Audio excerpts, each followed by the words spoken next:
Religious Pluralism of Ukraine. Giuseppe A. Perri, ORELA Observatory of Religions and Secularism.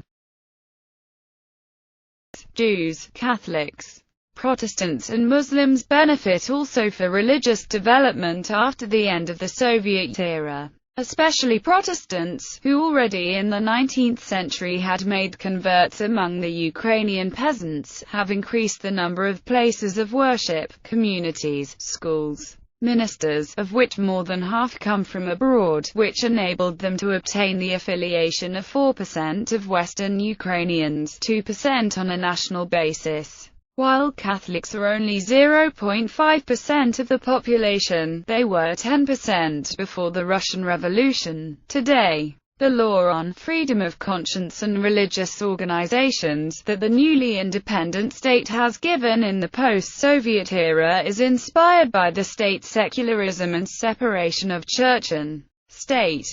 In this context, both Orthodox autocephalous churches, the Ukrainian Autocephalous Orthodox Church and the Ukrainian Orthodox Church Kiev Patriarchate, still received some support from former presidents. Especially the Orange leader Yushchenko has thus 2008 entrusted to the EAOU, despite protests from the EOUPM, the Church of St. Andrew in Kiev, a jewel of Baroque architecture. With the election of pro-Russian Yanukovych, the autocephalous churches fear to be discriminated by the government, especially since Yanukovych has described as his confessor the Metropolitan of EOUPM, and all members of his government are loyal to the EOUPM, which sees autocephalous churches as schismatic. In fact, there has been a creeping government's desire to control the churches, a line that was initiated with the First Amendment of the Law on Religious Freedom.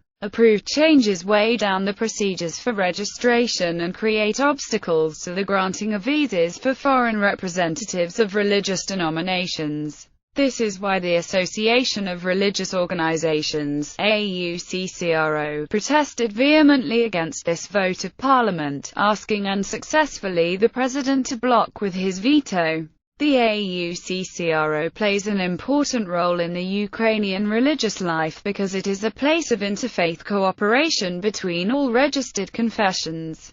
The same organization has established relationships internationally and with the European Commission. Sociological data on the beliefs of Ukrainians are contradictory. On one side there is a gradual increase in those who declare themselves believers, 71.4% in a 2011 survey of Razumkov Center, 13% higher than 10 years ago, which would make Ukraine one of the most devout countries in Europe. There was also a real explosion of religious communities, groups, parishes, communities, etc., which has increased to over 35,000 in 2010, 29,000 more than in 1985. However, the percentage of those who regularly attend masses is very low, 18% according to the same survey, and almost 30% of those who identify as themselves Christians do not believe in life after death. This demonstrates the ambiguity of the religious renaissance in post-atheist societies.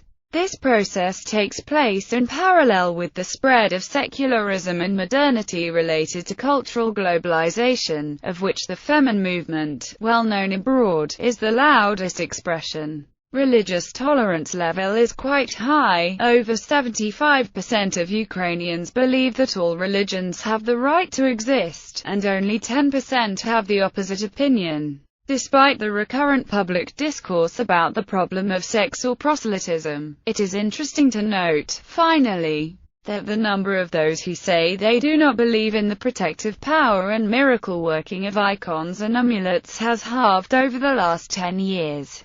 From 45% to 22%, those who declare believe it went from 43 to 63%. In this situation, very segmented, major conflicts are those that affect the Orthodox churches about the places of worship and the property. In the past there have been sometimes violent confrontations, but the leaders of the churches try to achieve their goals, especially enjoying the support of political power and local authorities, who have much to say on the ground, in terms of registration. funding, building permits, etc. We cannot exclude, in the future, a new wave of fighting for control of parishes and churches. The relations between Greek Catholics and Roman Catholics are not always easy. There are discussions on the canonical status of another small Uniate church that exists in Ukraine and about the role of married priests. The Vatican has recently prompted Greek Catholics to abstain to ordain married priests. Furthermore, the Roman Catholic Metropolitan of Ukrainian, Myachislaw Mokrzycki, had reported in 2013 that it was impossible to issue a joint statement with the Greek Catholics on the ethnic clashes between Poles and Ukrainians that took place during and after the Second World War.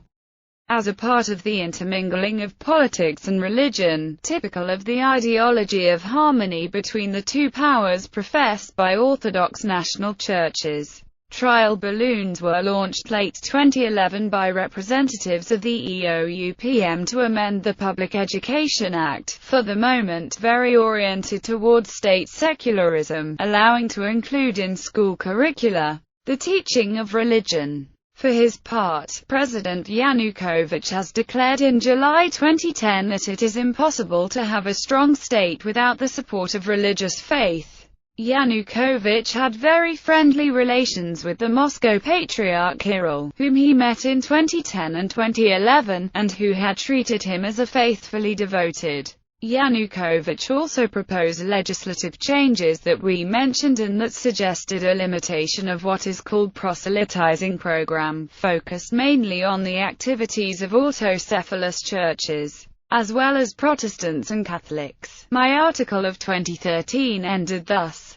But on the overall future of the entire Ukrainian society hangs the Russian project to build a Eurasian Union face the European Union, which would cover the entire former Soviet space. Since many observers fear that Moscow see this Eurasian Union as a tool to achieve a new Russia-centrism, the decision to join or not will have serious consequences on the Ukrainian religious life also. The results of the subsequent Euromaidan uprising, in which the Ukrainian churches were involved to a large extent, will write a new chapter in Ukrainian religious history.